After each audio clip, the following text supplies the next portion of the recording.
ജമ്മുകശ്മീരിലെ national conference Congress സഖ്യത്തെ ചോദ്യം ചെയ്യുകയാണ് ബിജെപി. കശ്മീരിന് പ്രത്യേക പതാക, പ്രത്യേക ഭരണഘടന തുടങ്ങിയ വിഘടനവാദ ആശയങ്ങൾ മുന്നോട്ട് വയ്ക്കുന്ന പാർട്ടിയാണ് നാഷണൽ കോൺഫറൻസ്.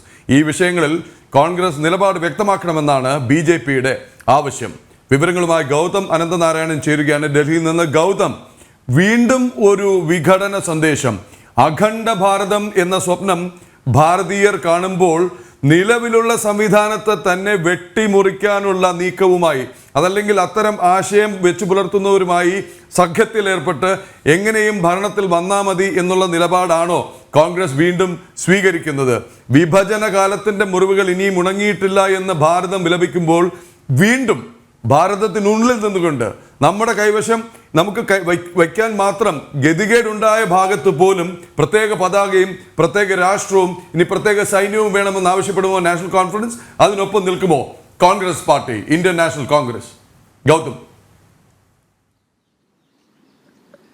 പ്രതിപുള്ള ഈ പ്രസക്തമായ ചോദ്യമാണ് ബി.ജെ.പി. ഇപ്പോൾ കോൺഗ്രസിന് മുന്നിൽ ഉന്നയിക്കുന്നത്. കഴിഞ്ഞ ദിവസം പ്രതിപക്ഷ നേതാവ് രാഹുൽ ഗാന്ധി ശ്രീനഗറിൽ എത്തിയാണ് ഈ സഖ്യം പ്രഖ്യാപനം നടത്തിയത്. 90 നിയമസഭാ സീറ്റുകളിലേക്കാണ് ജമ്മു കശ്മീരിൽ തെരഞ്ഞെടുപ്പ് നടക്കാൻ പോകുന്നത് 3 ഘട്ടമായി. ഇതിൽ കോൺഗ്രസിന് 40 സീറ്റുകൾ, അതോടൊപ്പം തന്നെ നാഷണൽ കോൺഫറൻസ് 43 സീറ്റ്, ഒപ്പം CPIM തരിഗാമിയെ പോലുള്ള നേതാക്കൾ ഒരു സീറ്റിൽ അവിടെ മത്സരിക്കുന്നുണ്ട്. അതിനാൽ CPM-ഉം ഒരുപക്ഷെ ഈ സഖ്യത്തിന്റെ ഭാഗമാകും എന്നാണ് നമുക്ക് ലഭ്യമാകുന്ന വിവരം. ഈ ഘട്ടത്തിലാണ് വളരെ പ്രസക്തമായ ചോദ്യം ഇപ്പോൾ ബി.ജെ.പി.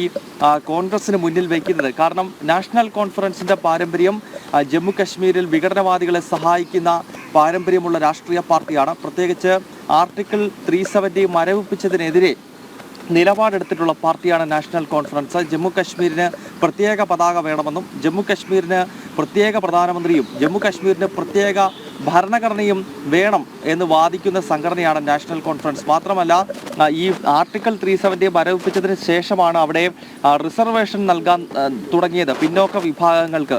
ഈ നിയമസഭാ തെരഞ്ഞെടുപ്പിൽ ചരിത്രത്തിൽ ആദ്യമായി ജമ്മു കശ്മീരിൽ 16 സീറ്റുകൾ പിന്നോക്ക വിഭാഗങ്ങൾക്ക്, SC/ST വിഭാഗങ്ങൾക്ക് വേണ്ടി മാറ്റിവെച്ചിരിക്കുകയാണ്. ഇതിനെ നാഷണൽ കോൺഫറൻസ് എതിർക്കുന്നുണ്ട്. അതോടൊപ്പം തന്നെ യാസീൻ മാലിക്കിനെ പോലെയുള്ള ജമ്മു കശ്മീർ ലിബറേഷൻ ഫ്രണ്ട് എന്ന അതിഭീകര സംഘടന 90കളിൽ കശ്മീരി പണ്ഡിറ്റുകൾക്ക് നേരെ അതിക്രൂരമായ ആക്രമണം നടത്തിയ ആ ജമ്മു കശ്മീർ ലിബറേഷൻ ഫ്രണ്ടിന്റെ നേതാക്കളെ ഉൾപ്പെടെ ജയിലിൽ നിന്നും മോചിപ്പിക്കണം എന്ന നിലപാട് നാഷണൽ കോൺഫറൻസ് മുന്നോട്ട് വെക്കുന്നുണ്ട്. അപ്പോൾ ഇതെല്ലാം വിഘടനവാദത്തിന്റെ സ്വരമാണ്.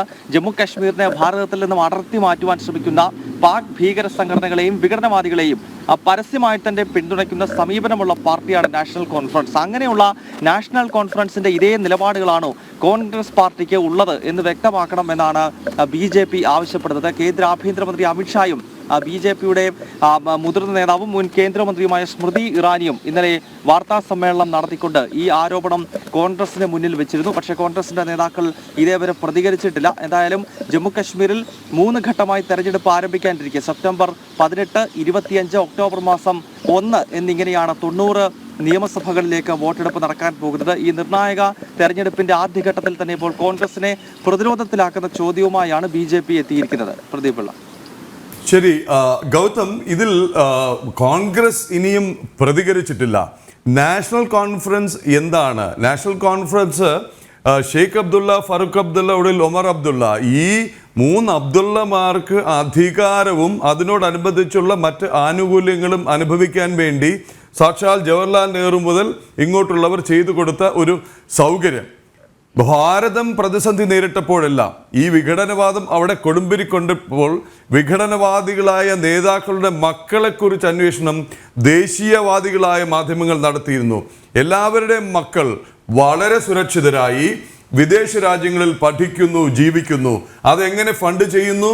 വിദേശ ശക്തികൾ, പാകിസ്ഥാനിൽ നിന്നടക്കമുള്ള ശക്തികൾ നൽകുന്ന ഫണ്ട് ഒരു ഭാഗത്ത്, മറുഭാഗത്ത് വിഘടനവാദത്തെ ചെറുക്കാൻ എന്നുള്ള പേരിൽ ഭാരത സർക്കാരിൽ നിന്ന് കിട്ടിയ രഹസ്യമായ ഫണ്ടിങ് അതും ഇവർക്ക് ലഭിച്ചിരിക്കുന്നു. ചുരുക്കി പറഞ്ഞാൽ ഭാരതത്തിന്റെ പണം വാങ്ങിയും ഭാരതത്തെ പണം വാങ്ങിയ ശേഷം ഭാരതത്തെ ഒറ്റുകൊടുത്തുകൊണ്ടും അതിനുവേണ്ടി വിദേശ ശക്തികളിൽ നിന്ന് കൈപ്പറ്റിക്കൊണ്ടും യഥാർത്ഥ ദേശവിരുദ്ധ പ്രവർത്തനമാണ്. ഏറ്റവും കുറഞ്ഞത് ചാരപ്രവർത്തനത്തിനെങ്കിലും ഇവിടെ നിയമ നടപടി നേരിടേണ്ടവരായിരുന്നു ഈ പാർട്ടിയുടെ 3 തലമുറയും അതിലെ നേതാക്കളും അതിനോടൊപ്പം നിൽക്കുന്ന മറ്റ് വിഘടനവാദികളായ നേതാക്കളും. ഞാൻ ഒരു സംഘടനയുടെയും പേര് ഇപ്പോൾ പറയാൻ ഉദ്ദേശിക്കുന്നില്ല. അത് മാത്രമല്ല, നമ്മളിവിടെ പറയേണ്ട ഒരു കാര്യം, ഏത് ഭരണകൂടം വന്നതിന് ശേഷമാണ് താഴ്വര ശാന്തമായതെന്നാണ്. അതുകൂടി നോക്കണം. അത് സഹിക്കുന്നില്ല. അത് സഹിക്കാത്ത ശക്തികൾ അയൽപക്കത്തുണ്ട്.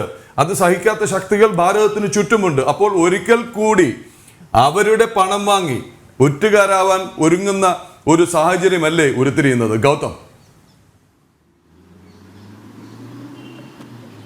പ്രദീപുള്ള അത് തന്നെയാണ്. അതായത് ജമ്മു കശ്മീർ ഇപ്പോൾ ഒരു നയാ കശ്മീർ എന്ന നിലയിലേക്ക് മാറുന്നു എന്ന വസ്തുത എല്ലാവരും അംഗീകരിക്കുന്നതാണ്. കശ്മീരിൽ വിഘടനവാദ പ്രവർത്തനങ്ങൾ ഏതാണ്ട് പൂർണ്ണമായി തന്നെ ഇല്ലാണ്ടാകുന്നുണ്ട്.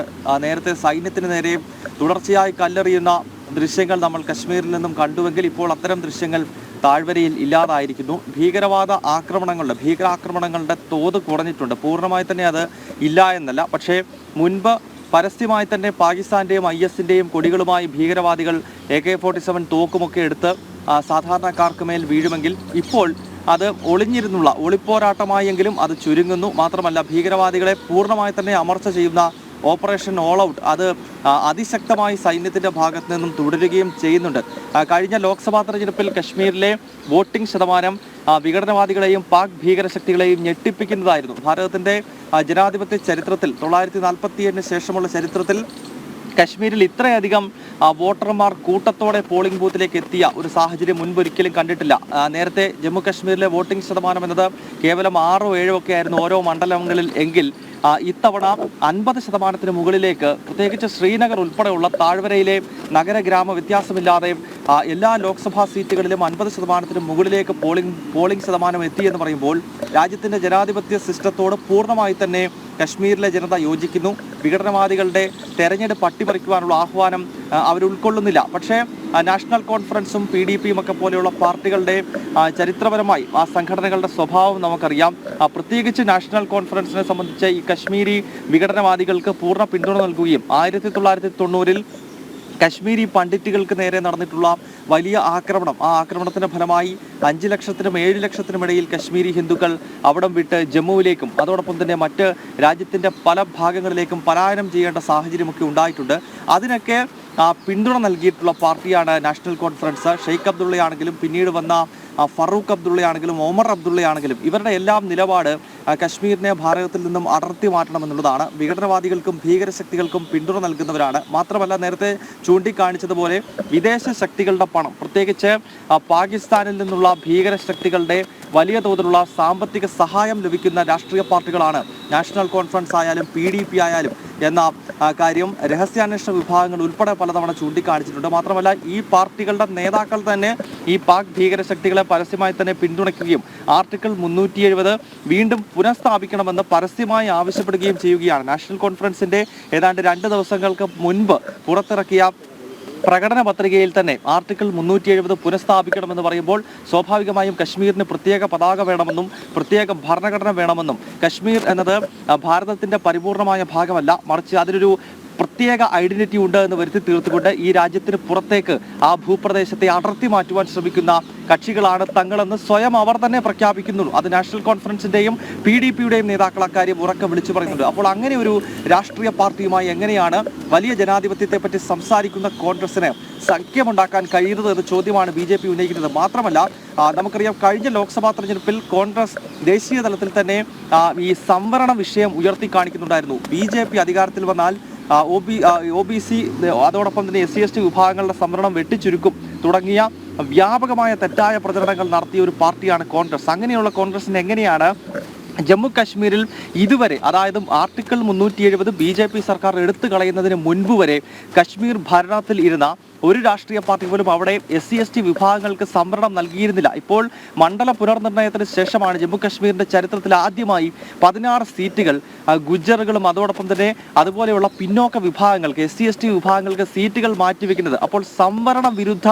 സ്വഭാവമുള്ള പാർട്ടികളാണ് കശ്മീരിൽ പ്രധാനമായിട്ടുള്ളത്. നാഷണൽ കോൺഫറൻസ് ആണെങ്കിലും PDP ആണെങ്കിലും അങ്ങനെ പിന്നോക്ക വിഭാഗങ്ങൾക്ക് സംവരണം നൽകുന്നതിനെ എതിർക്കുന്ന കക്ഷികളുമായി എങ്ങനെയാണ് കോൺഗ്രസിന് അവിടെ കൈകോർക്കാൻ സാധിക്കുന്നത്? ദേശീയ തലത്തിൽ സംവരണത്തെപ്പറ്റി സംസാരിക്കുകയും ഒരു സംസ്ഥാനത്ത് അതിനെതിരായി പ്രവർത്തിക്കുകയും നിലകൊള്ളുകയും ചെയ്യുന്ന കക്ഷികളുമായി എങ്ങനെ സഖ്യമുണ്ടാക്കാൻ സാധിക്കുന്നു എന്ന ചോദ്യങ്ങളാണ് ഇപ്പോൾ കോൺഗ്രസിന് മുന്നിൽ BJP ഉന്നയിക്കുന്നത്.